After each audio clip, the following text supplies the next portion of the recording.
Ms. Cerna can see. No, no, no problem. No, that's good. That's good.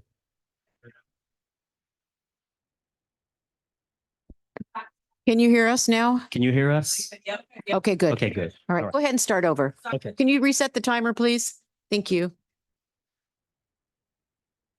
My name is Yusef Miller. I'm with the North County Equity and Justice Coalition, the Saving Lives in Custody campaign. And the primary, well, there's two reasons we're here today. One of those reasons is the departure of Mr. Paul Parker. And he has been a stellar advocate for the families since 2020. He has been at the corner of the families. He's been listening to the gripes of the families, even when those called him on the carpet. That was the type of person Paul Parker was, that he would listen to the cries of the family and try to work out a solution where we could move forward in a progressive manner. We know we have advocates still on the board, but we have to redouble our efforts to make sure that we keep the momentum of progress going that we've seen in the tenure or the time of Mr. Paul Parker and from the Saving Lives in Custody campaign of 2020. This departure has reverberated through our community, through our family network up until today. Up until today, we've been nervous, we've been scared and worried, concentrating on the future. What will it take for us to continue in that same manner? And we're asking everyone to stand up and CLERB to make sure that that progressive momentum continues on and not to slow down one bit. The families depend on it. We cannot fall apart now. CLERB, please, we cannot fall apart now. Look at what happened just recently. This month, on the 3rd of March, we lost Abdul Kamara. Abdul Kamara was only in San Diego County for 2 months. He was a transient student. He came in early January. He had some mental health problems, about stresses, about he not doing well in school. He had a ticket to go back home to Pennsylvania the day before he died in custody. A ticket to go home that his mother sent him. Once he lost his life, we as the family pulled together and did a press conference, and his family reached out to us from the East Coast. They reached out to us, told us what was going on with him, and they're now part of our Saving Lives in Custody campaign in San Diego. Shamefully, I get to say that this is now a bi-coastal issue in San Diego County. Not only is Virginia looking at us, also Pennsylvania is looking at us, and this is where his family and friends are, who are online right now listening to us, and you'll most likely hear from them as well. This is an issue that we have to get our hands around. We have family members who the combination of what happened to Abdul fits everyone, from the lack of mental health care, medical health care, from putting in the rap and dying in the rap like Earl McNeil, from so many people have went through all of these issues that culminated in Abdul. What does this tell us? That it's still business as usual, that is still going on, and we have to keep our efforts redoubled and retripled to make sure that we save lives in custody.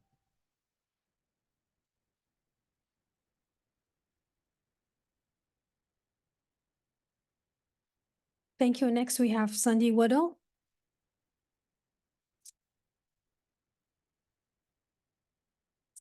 Hi, good evening. My name is Sandy Weddle. I'm here representing North County Equity and Justice Coalition, the Saving Lives in Custody campaign. I'm also the mother of Saxon Frederick Rodriguez, who died of a fentanyl overdose in Central Jail. This July 20th will be 3 years since his death. 980 days of heartache and grief as of today. I need to make sure that I continue to show up and say Saxon's name and tell his story, because I realize with Paul Parker leaving CLERB, the names and faces will continue to change. Important people that handled my son's in custody death investigation will leave, and the details will start to fade.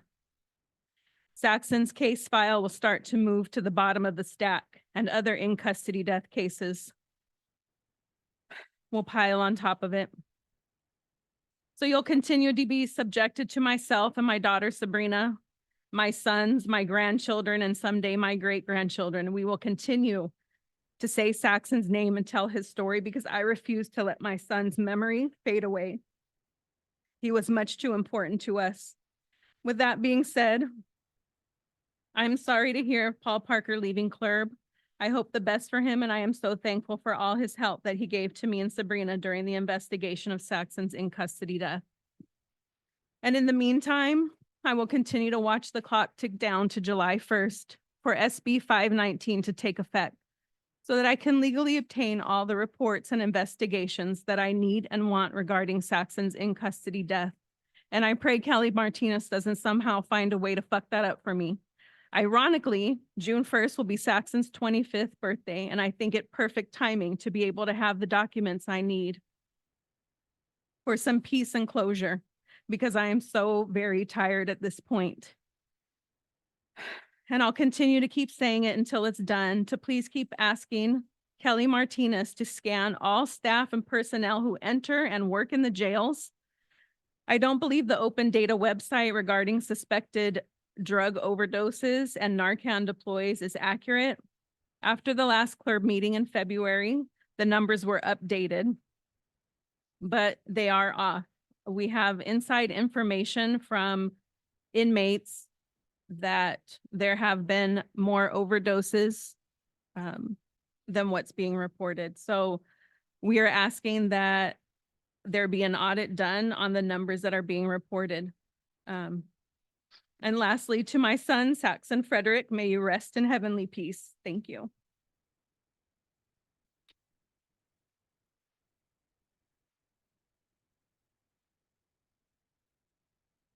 Thank you. Next, we have Sabrina Whittle.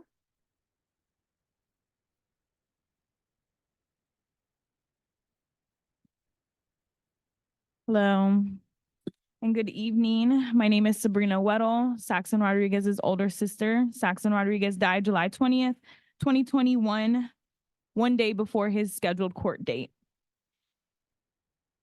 I wanted to start with Paul Parker, but I'm going to give my time to talk about Abdul. I know not too many people can relate to having a brother who is an addict, but we can relate to maybe grandchildren or our children going away to college. Imagine never being able to see them again, scheduled to go home to your mother and see your family, and you never make it home. Not being in jail, waiting to see a court hearing, but he should have been at a hospital. The hospital was looking for this man, and he did not receive the care that he needed, the care that he had the right to. He wasn't even in trouble. And again, the San Diego sheriffs have failed another human being. And to hear that he was supposed to go home the next day is similar to the fact that Saxon had court the following day, and I could guarantee you he would have been released from San Diego County Jail. The departure of Paul Parker is very sad, and he stated in his interview, maybe he was too strong for the board. And I pray that the board proves us wrong, that you guys continue the momentum that Paul Parker had, that we continue to see the head banging on the wall for change. Kelly Martinez is failing us, and it's continuing with the taxpayers' dollars that suffer. These lives that were lost were innocent, but right now the county is not. And how many times will we have to come up here and say the same thing over and over again? Kelly Martinez needs to scan her employees. The deputies that were responsible, July 20th, 2021, Brian Powell, Andrew Randovich, Maxwell Rimple, and Andre Wanzer, 4 deputies will never be held responsible. And I will continue to say it 3 years later. The nurses, Melissa Burns, Reggie Barreto, Carrie Cavello, Ria Encarnacia, Caitlin Hendricks, Marlene Abanza, Kelly Payne, Levy Santos, and Chantel Williams. And let's not forget that Melissa Burns came onto a CLERB meeting and stated that the best place to receive treatment for an overdose is jail. She's a liar, because my brother is dead. Died the same day that Melissa Burns was the nurse in charge. One day somebody needs to be held accountable.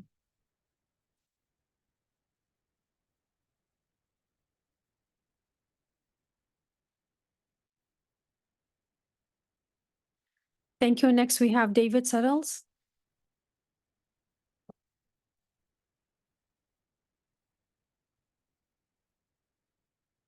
Yes, hello, good evening. I'm David Settles, Matthew Settles' brother. You just heard from my mom. I just want to say something. My mom mentioned how what Matt meant to us, and Matt was very close to me. I shared a room with him growing up. He spent all our holidays, vacations, with my family. My daughter's here, grew up with my kids. So, Matthew was very close. And I just want to say a couple things, and this kind of echoes what some of the others have said.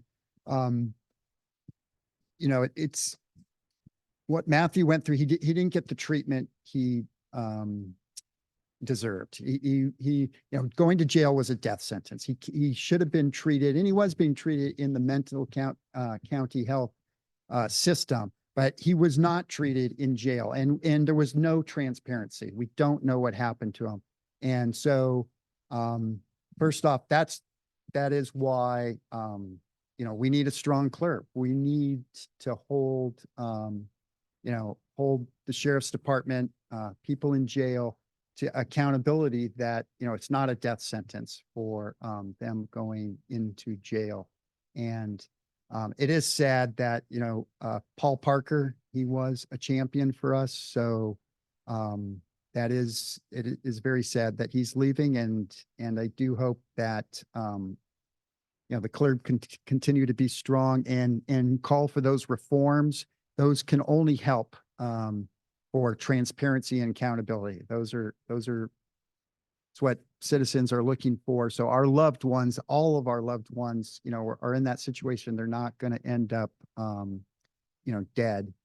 And that's my last point. My heart goes out to the Abdul Kamar's family. That is why we need transparency. Transparency and improvements in the jail system for treatment. Matthew did not get the treatment. He didn't get the treatment. They both, it was a death sentence for both of them. And we need improvement, and transparency will help with the improvement. So thank you for letting me speak.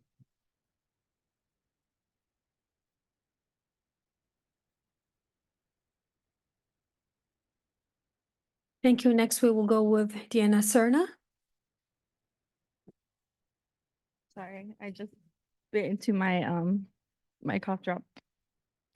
My name is Deanna Serna. I am the little sister of Elisa Serna. She died November 11, 2019. You guys know I usually don't talk, but I'm very irritated right now because why is Paul Parker gone? Why?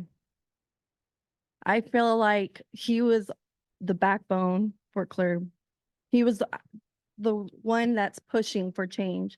I know it's hard coming here once a month to hear us talk again and again and again, but I feel like there needs to be push. There needs to be something. You guys really need to prove us wrong and show us like, no, we're here for you guys. We're here to help. Because if not, multiple people are going to keep dying. So I'm really begging you guys to prevent another death. Let's really change. Let's keep the ball rolling. Thank you.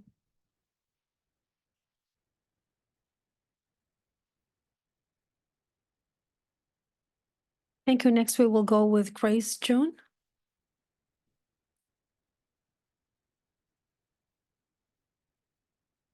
Hi, good evening. My name is Grace John. I am an attorney here in San Diego. I actually have the pleasure of representing a number of the families here, including the family of Elisa Serna and the family of Matthew Settles. So I'm not here to talk about case specifics, but I am here to tell you one thing about this group of individuals right here. The Saving Lives in Custody campaign, they are powerful.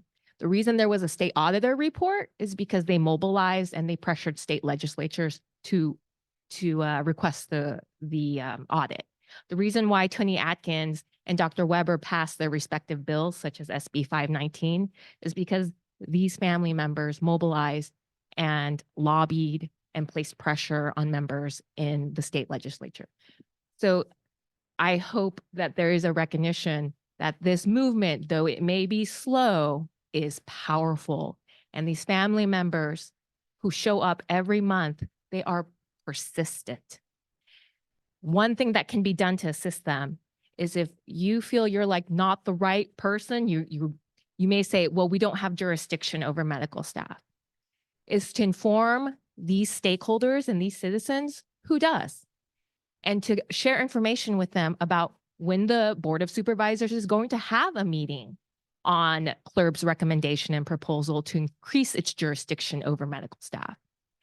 I think press releases should be issued by CLERB that informs and educates the family members and the community and community stakeholders about what is happening. When is the Board of Supervisors going to meet and consider CLERB's recommendations and proposals? That allows these family members to mobilize and show up and speak, raise their voice in front of other stakeholders and other policymakers. So I do urge you to do that. The last thing I want to say, I want to actually speak a little bit about Matthew Settles. I understand that this board's jurisdiction is limited in terms of who it can investigate and what it can do. But I would like to say one thing about Matthew. In 2018, Disability Rights California and the Sheriff's Department's own consultant, Lindsay Hayes, had told the Sheriff's Department to stop placing mentally ill individuals in administrative segregation.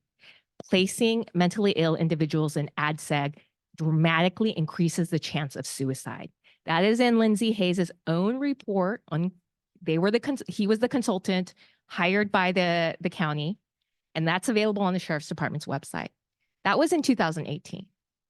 In 2022, the Sheriff's Department placed Matthew Settles in administrative segregation for 4 weeks. He was cut off from his family, from his caregivers, from anyone who could advocate for him, and he committed suicide. That was not an accident or a mistake, and it was not an act in isolation. Thank you.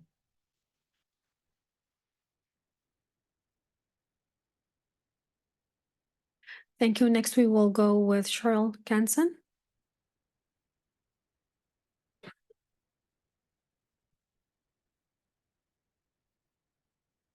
The fourth in custody death of Abdul Kamara confirms that safety nor mental health treatment are priorities. This also confirms that when officers respond to a call, even having knowledge of a mental health crisis, respond looking for a crime and are inclined to make an arrest. This is why we need emergency and crisis to be responded to by professionals trained to de-escalate people in mental health crises. A lot of times people are overloaded and overwhelmed and overtaken by trauma and don't know where to turn to get help. The signs, triggers, and symptoms, which are outward and visible responses of this trauma, may prompt a 911 call. We need people who respond to these calls to be trained professionals who are connected to their own humanity and the humanity of others. When 911 responds to these calls, the response should be talking someone off the ledge and not pushing them over that ledge. All officers should be screened for their own mental health and biases in obscure ways that cannot be falsified. Homelessness, addiction, and negative self-talk are all outward signs of unmet mental health needs. As people of color and disabled people are underrepresented, misrepresented, and overall mistreated, and as we make 2 steps forward, are taken backwards 4 steps. Earl McNeil died from that spit mask. And so since Abdul Kamara was placed in that very spit mask, it was preventable and looked at by officers that they had already decided to take his life, and that's what he deserved in their eyes, because it was already proven that it kills people. So it suffocates them and causes respiratory problems. I will continue to speak out for my 2 sons suffering and are being looked at to have provided their mental health care in prison, and it's not happening. I am determined not to be shut up, shut down, or shut out as they are being, as what's happening to them. I know by other stories and other families that you heard here that when someone's suffering with a mental health disability and crisis, their lives are at risk when placed in jails and prisons. And, and so that's an injustice when we continue to do that. Thank you for listening.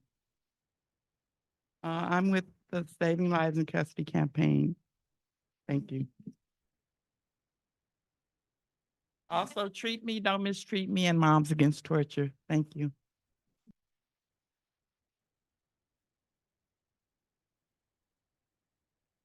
Chair Delaney, that concludes the request to speak in person. We have multiple people requesting to speak online. If you allow me, I can start calling. Yes, please. Thank you. Thank you. And first, we will start with Tom Packard.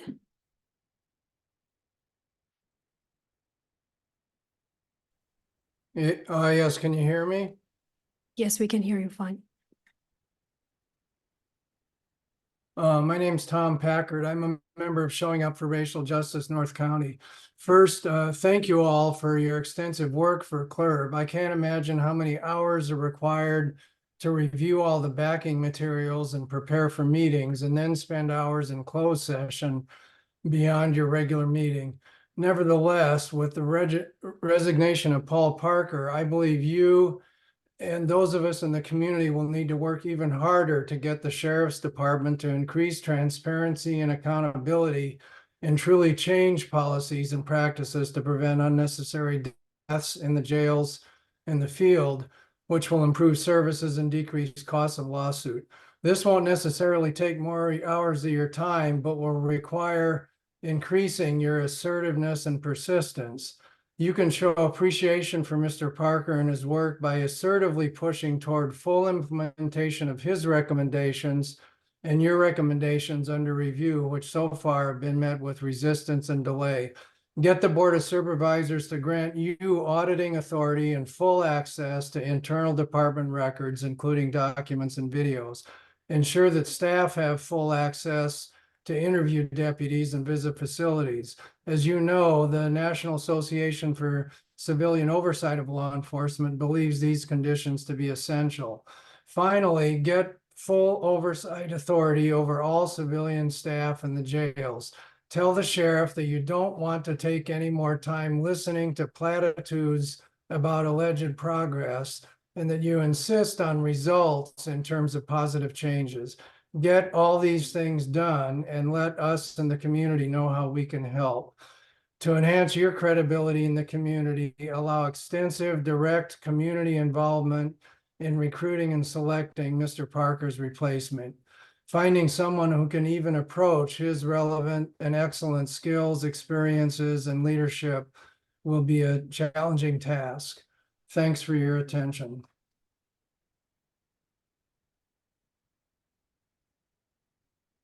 Thank you.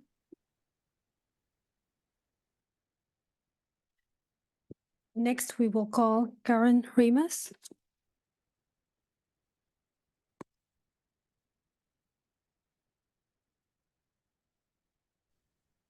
Thank you. Can you hear me? Yes, we can hear you fine. Thank you so much. Good evening, CLERB members. My name is Karen Remus. My pronouns are she, her, and hers, and I was born and raised here in San Diego County. On March 12th, I was extremely disappointed to read in the Union Tribune that Paul Parker was resigning as the executive officer of CLERB, and that his final day in the position was last Friday, March 22nd. I thank him for his tremendous service to our county and his diligence in pursuing increased oversight of the San Diego County Sheriff's Department. In the UT story, local civil rights leader Andrea St. Julian called him a visionary. I hope this board embraces his vision and continues pushing for desperately needed reform. 4 people have already died in sheriff's custody this year. Your efforts are vital to stopping that number from climbing higher. As you embark on the process of finding a new executive officer, transparency and collaboration with local residents should be a top priority. Please invite and embrace robust community input about who should become the next CLERB executive officer. Thank you for the opportunity to address you this evening.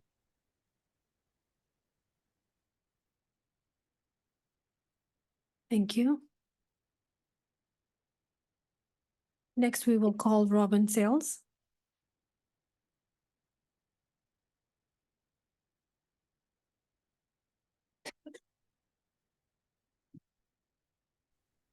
Hi, my name is Robin Sales. I'm speaking as a member of Showing Up for Racial Justice, and I'm also the chair of the Behavioral Health Advisory Board for the county. But I am speaking for myself today. Everybody said their accolades about Paul Parker, and the one thing I'd like to say about Paul is he was persistent and he tried very diligently to represent and help families who are suffering with the inadequate jail system or inadequate behavioral health in jails. And I appreciate that Mr. Parker made every attempt to address the concerns with the sheriff's department. We're all frustrated with the sheriff's intransigence and unwillingness to even meet with community members about these issues that we have in our county jails. And I support the families who have spoken up for many, many months now. I myself and our membership of Showing Up Racial Justice have been attending these meetings for over 3.5 years now. And I'm very proud of the fact that we have been here and the families have been here. And I want to support what the families are requesting. And I don't believe that Sheriff Martinez is being honest about what's going on in the jails and her attempts to mitigate the problem of bringing drugs into the jail.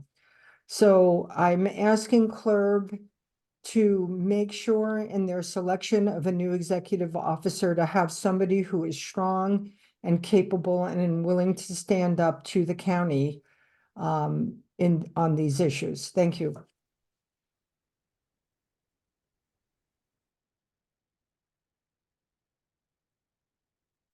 Thank you. Next, we will go with Frederica Nabi.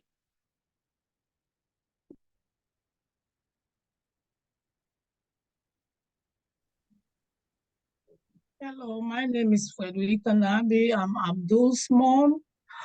I want to know, my problem is, why did the police, they called the police that he ran away from the hospital.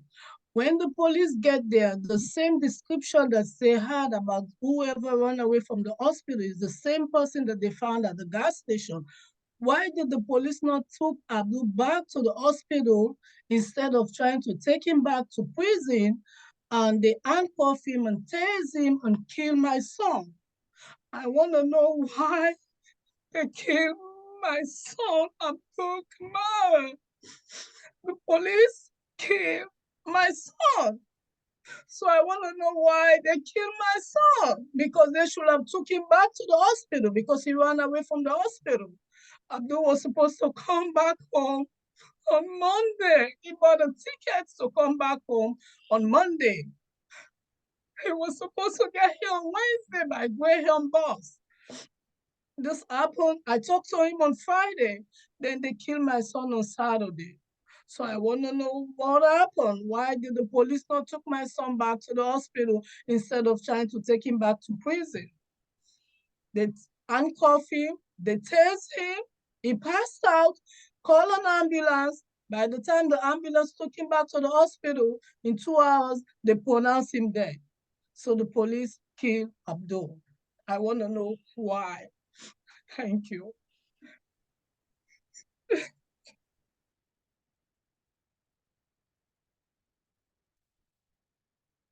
Thank you. Next, we will call Lori Saldana. Yes, can you hear me? Yes, we can hear you just fine. All right. The departure of Paul Parker and the growing multi-state involvement and impact of these deaths in custody is just unbelievable. It's now a federal issue. You are now involved with cases of people dying who are not even residents of San Diego County. And the sheriff has reneged on her promises of transparency. Her office continues to ignore your suggestions and say no to your recommendations, despite your best efforts and attempts to change procedures to save lives in custody. So in a sign of solidarity with Paul Parker, I'm entirely serious in saying all of you should just resign from this board. You are not going to get anything done. And they have made it clear in letter after letter and response after response and lawsuit after lawsuit to block your efforts. And sent a letter to State Attorney General Rob Bonta, to U.S. Attorney General Merrick Garland, and asked them to come and help San Diegans. They need their help. And the Sheriff's Department is not going to listen to anything that you try to get them to do. They have made that abundantly clear year after year after year as the deaths increase. And now it is literally happening across state lines and killing children whose parents are on the other side of the country. You need to tell Attorney General Rob Bonta and U.S. Attorney General Merrick Garland that the sheriff is ignoring your recommendations. The only people they are legally bound, constitutionally bound to listen to are these attorney generals at the state and federal level. So in a sign of solidarity, if you really want to show Paul Parker that you believed in his vision, that you believed in his work, I'm absolutely serious. This entire board just needs to step down because you will not find anyone more courageous, more hardworking than Paul Parker. And he left because his job was impossible under the current circumstances as defined by the terms of the agreement with the county. And you are not going to make headway and save lives by replacing him with any other executive director. And I'm not saying this because any of you individually are incapable of the task. I'm saying it is rigged against you to succeed. So ask the Attorney General to step in. When that audit was completed, it was clear. It was so clear that the previous sheriff resigned rather than make the changes needed. And the new sheriff promised to make changes and has reneged on her promises. You are not going to change a broken system. If you want to show solidarity with Paul Parker, resign this board and send letters to the state and federal attorney generals.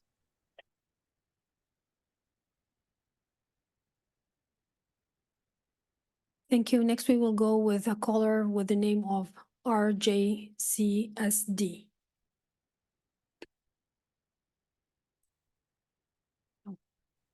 Good evening. It's Darwin Fishman, he, him, his, Racial Justice Coalition of San Diego. Thank you. Hopefully everyone can hear me. I just wanted to support what's been said. First, thanking Paul Parker for his work. And it was obviously not finished, a lot more to do. And I wanted to also add specifically to what also has been said about Abdul Kamara. And the fact that we're obviously continuing to have in custody deaths and that they're also getting worse. And it's not just that the numbers are lower or higher. It's obviously, as all of you know, in terms of CLERB and the community that's here, it's the way that people are dying. And it's really, again, sad and frustrating that every meeting you're having impacted families come and share their stories. And also there's no sense of justice. There's no sense that their family members that were killed or harmed in custody, that there's been any way to address what's taken place. It's short of having a lawyer in a lawsuit and then potentially the county paying out millions of dollars, that being the only avenue left to them, is not a functional system. That's not the way it should operate. It obviously works at different levels. And I want to say that I don't think that you're in an impossible situation. I think what Paul Parker represented at his best was trying these new avenues. When you make a recommendation to the sheriff's department, they reject it. Yes, do something different. Do the recommendation again. All staff should be tested for drugs when they're coming in, especially when you have reports that are public about deputies being arrested for drugs in front of the jails that they're officers for, that they work in.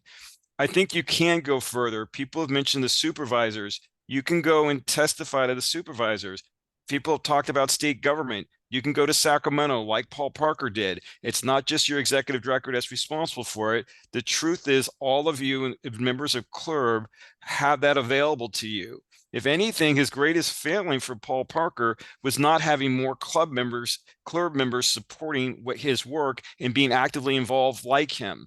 I think that there's that opportunities to do that. I think there are more things that you can do when there are deaths in custody and they say it's a drug overdose. Still hold the sheriff's department responsible. Make that clear that they are still violating their policies if they're allowing drugs into the detention facilities in the jails, and that they're still going to be liable for that. So I want to encourage you to do that. You know, you have community support. You can do press releases. You can do press conferences. There are all kinds of pressure points that you were just beginning to explore. Thank you.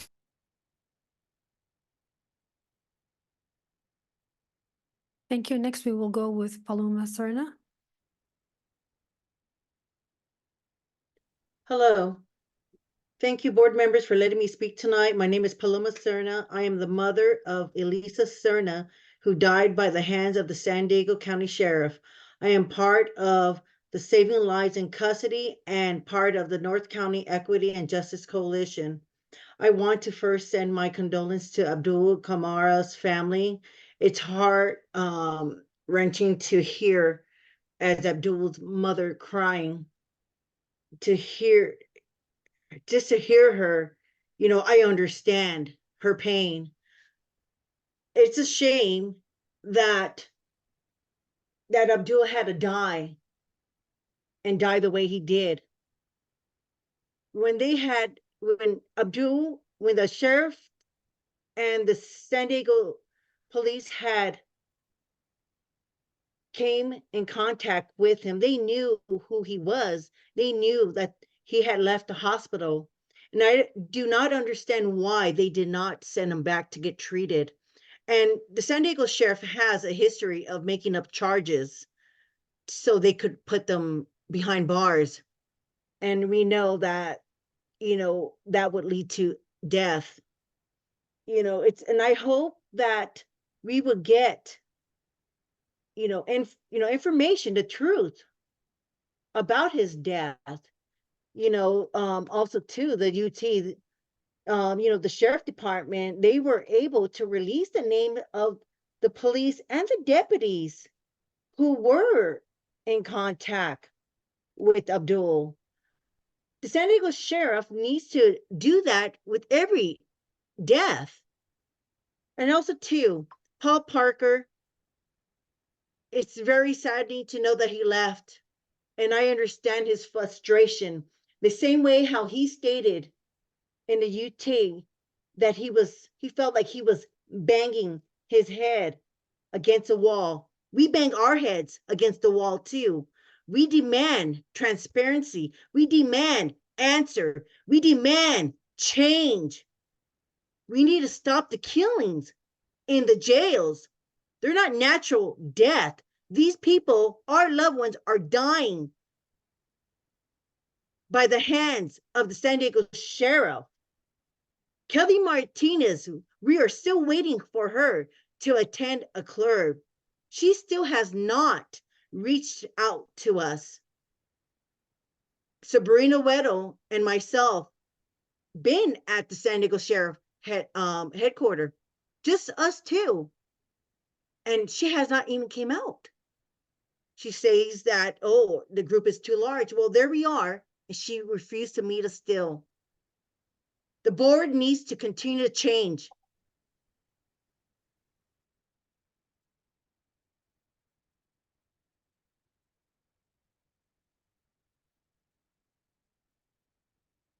Thank you. Next, we will go with Michael Serna.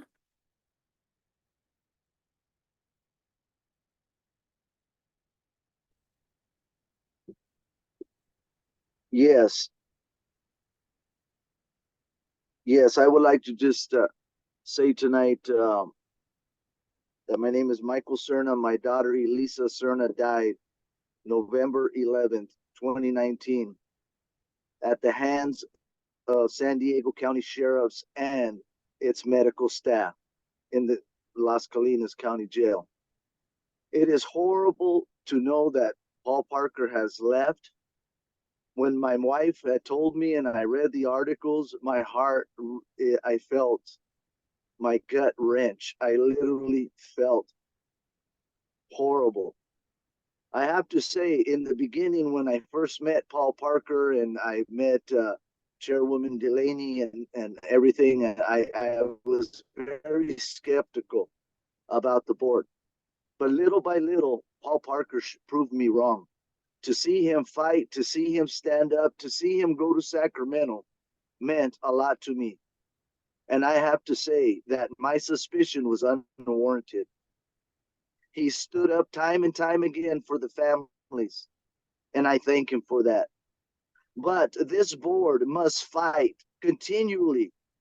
You see how much the sheriff's department fights the families, refuses to release the information that we request.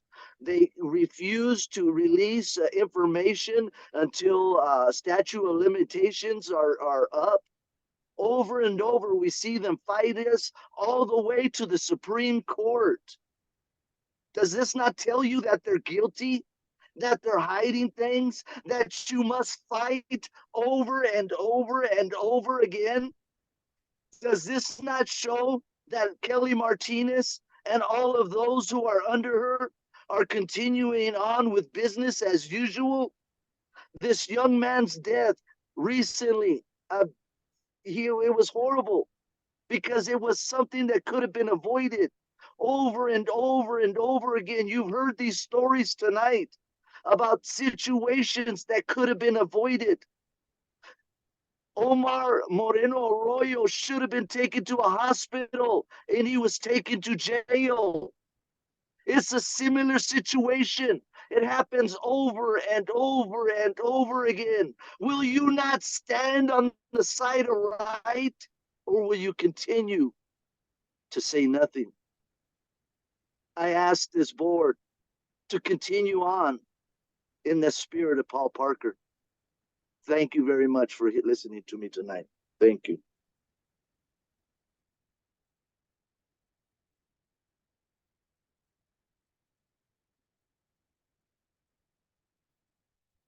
Thank you. Next, we will go with Ms. Sean.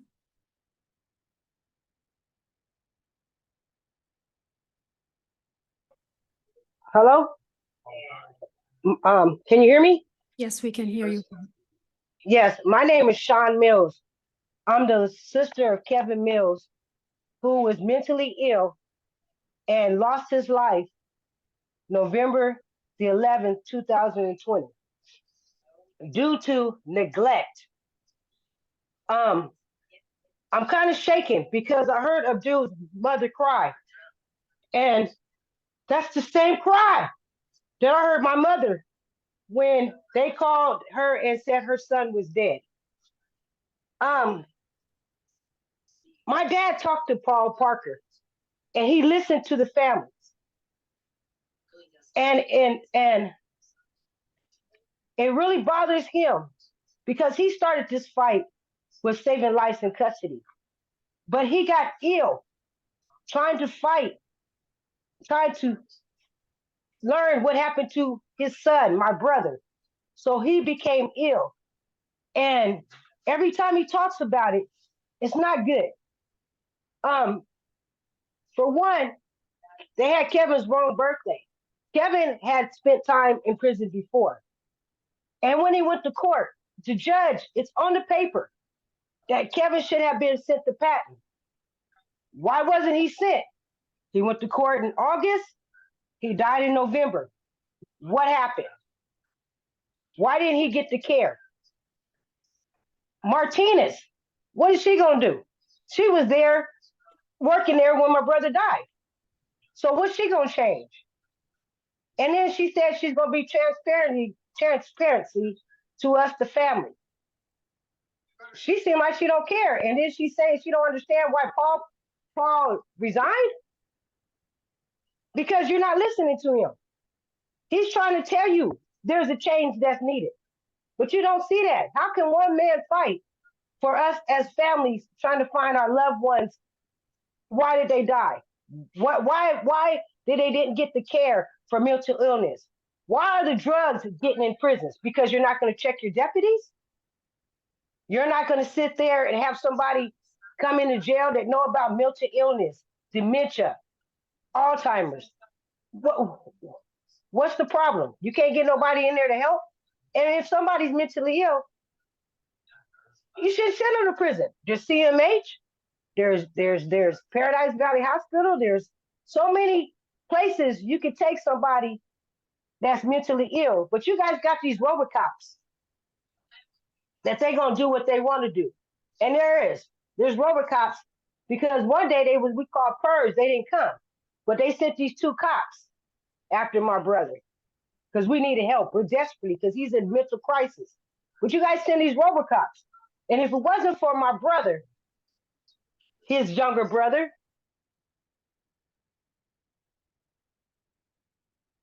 Thank you, Ms. Sean. Your time is up.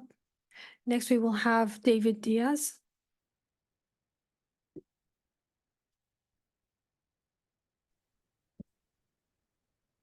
Good evening. My name is David Diaz. I'm the friend of Abdul Kamara. My condolences go out to the families who have been affected by the negligence of the San Diego Police Department. The story that was released by the department really misrepresented who Abdul was and portrayed him to be a criminal when he was just a student trying to go home.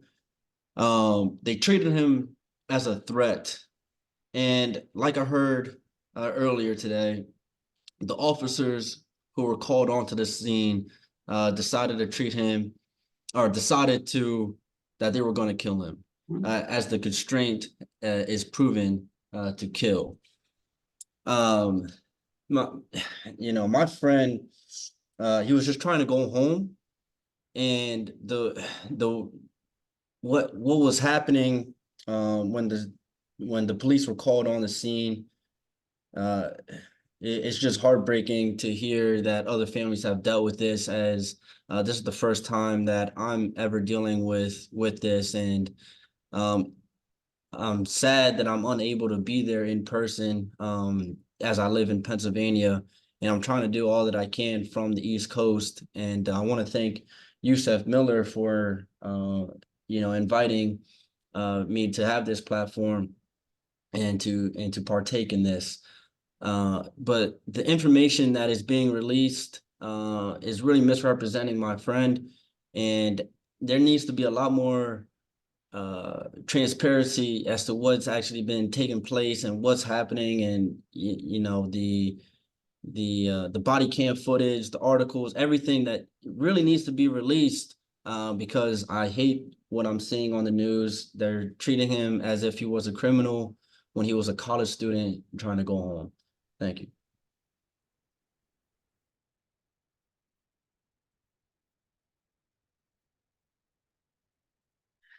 Thank you. Next, we will go with Din Kabisi.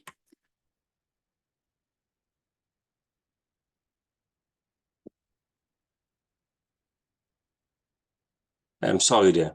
I just had an interruption. Good evening, everyone. I'm Iskandar Gabisi. I'm the nephew of Abdul Kamara. And I'm really fraught with sadness that Abdul had to go this way. The family is hurting, as you heard from David, from the mom, Frederica.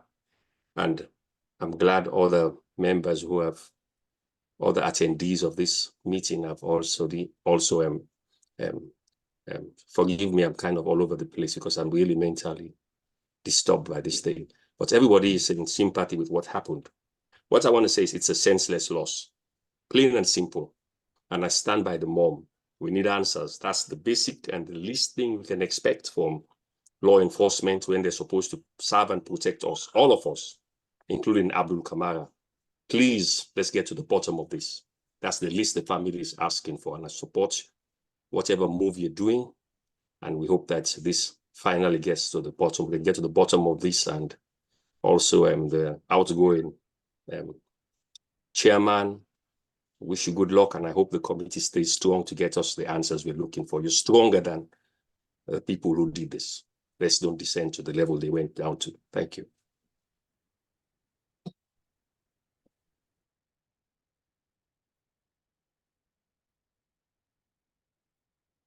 Thank you. Next, we will go with Gabriel Toure.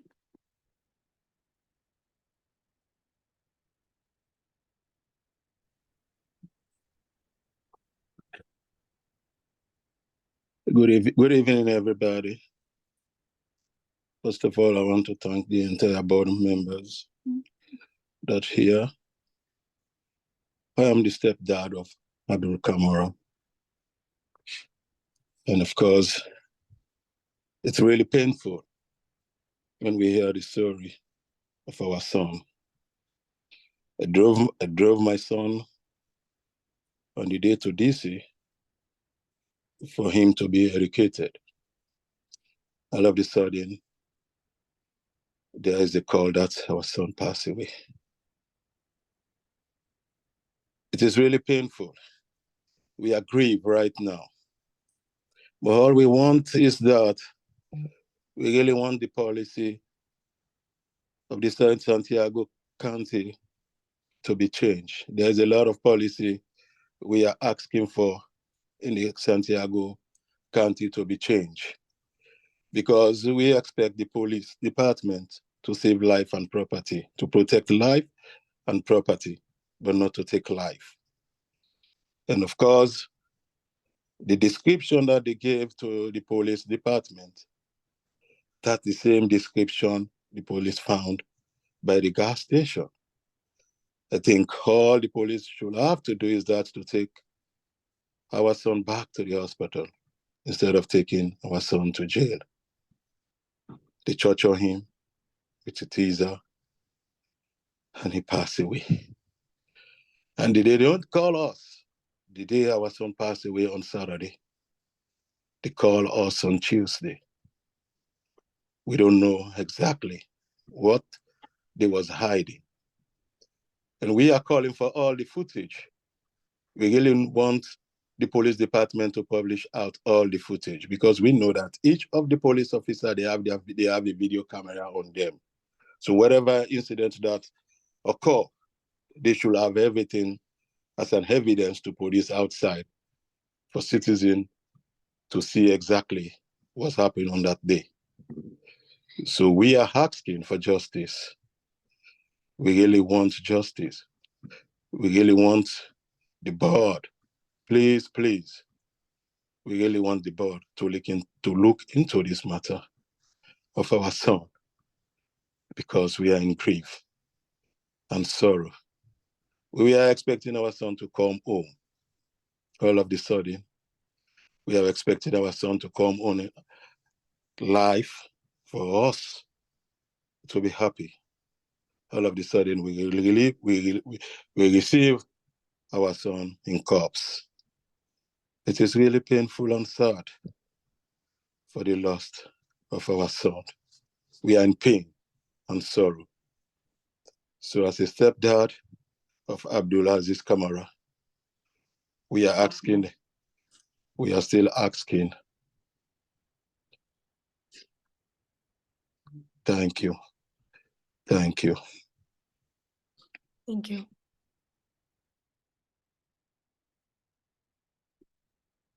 Chair Delaney, that concludes our online request to speak. I have three comments to read for records, if you allow me to do so. Yes, sure. First comment is from Debbie Kamens. I was sad to learn that the CLERB and citizens of San Diego County lost the continued leadership of Paul Parker, and I thank him for his hard work over the years in the force of truly difficult obstacles. He was a tremendous force who cared about this community input. For the safety of the public that CLERB serves, I urge you to seek out a new director who is equally interested in our public comment and who continues Mr. Parker's strong efforts to achieve true change in how the Sheriff Department operates, how it treats suspects or treats persons in custody. Most importantly, I hope the new executive director continue to strive for all law enforcement to be the body scanned when entering their facilities. This is a vital next step to reducing the number of drugs getting into the jail, and to protecting those in custody.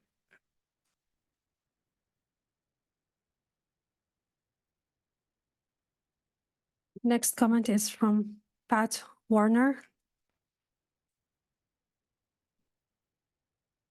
To all CLERB members, thank you for the work you do for this board, and I hope your future actions will continue to seek justice for all members of San Diego County.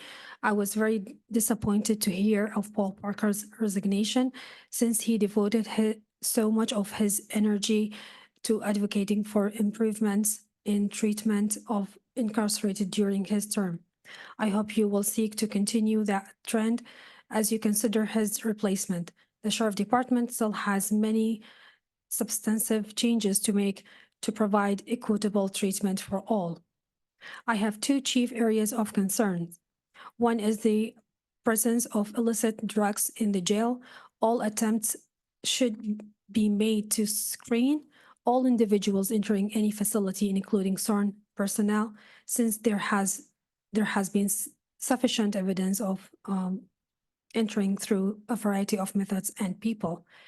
It is hard to protect inmates from harm under the current circumstances.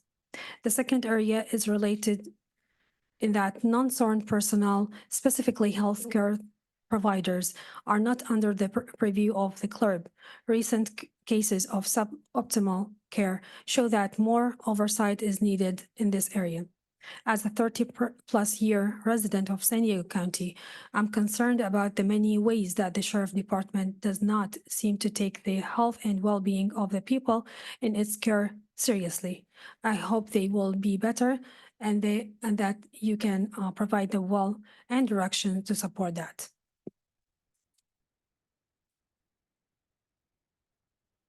And last comment is from Deidre McLeod. My name is Deidre McLeod, and I'm a constituent of Board Supervisor Joel Anderson, District 2. My pronouns are she, her.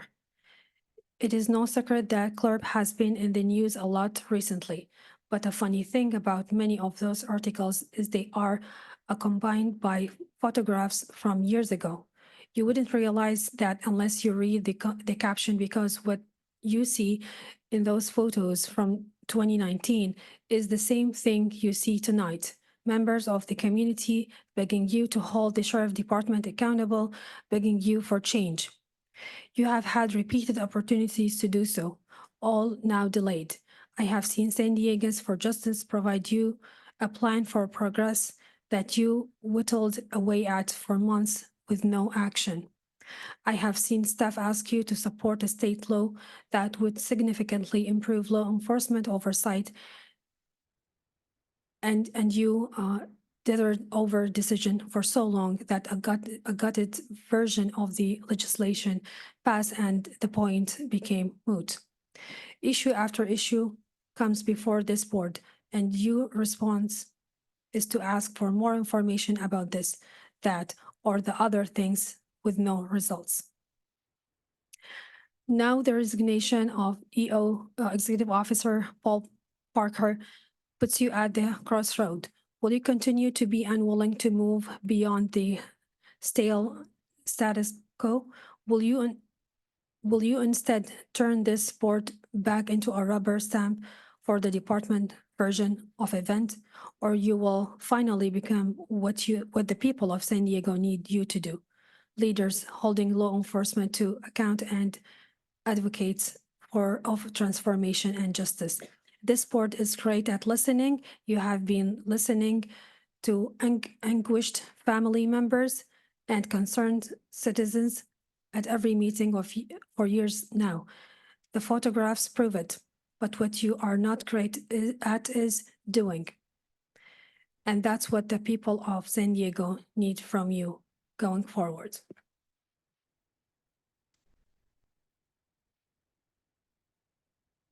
Chair Delaney, that concludes the e-comments. Okay, I would like to thank everyone for your comments. I'm going to make one comment before we go into closed session, and that is this board is committed to civilian oversight, and we will continue with the Board of Supervisors, and we will continue to look into in custody deaths, they will be our number one priority. And Council, can you read us into closed session, please? Yes, thank you, Honorable Chair. There'd be a recommended closed session, and there are 3 separate items under closed session. They're all under Government Code Section 54-957 Subdivision B. First is to deal with public employee appointment, and that would be the executive officer. There would also be a closed session relative to recruitment of that position. And the third item of closed session would be to discuss those complaints that are deemed confidential under Penal Code Sections 832.53, 32.8, and Evidence Code Section 1040. That would be the recommendation as to closed session items.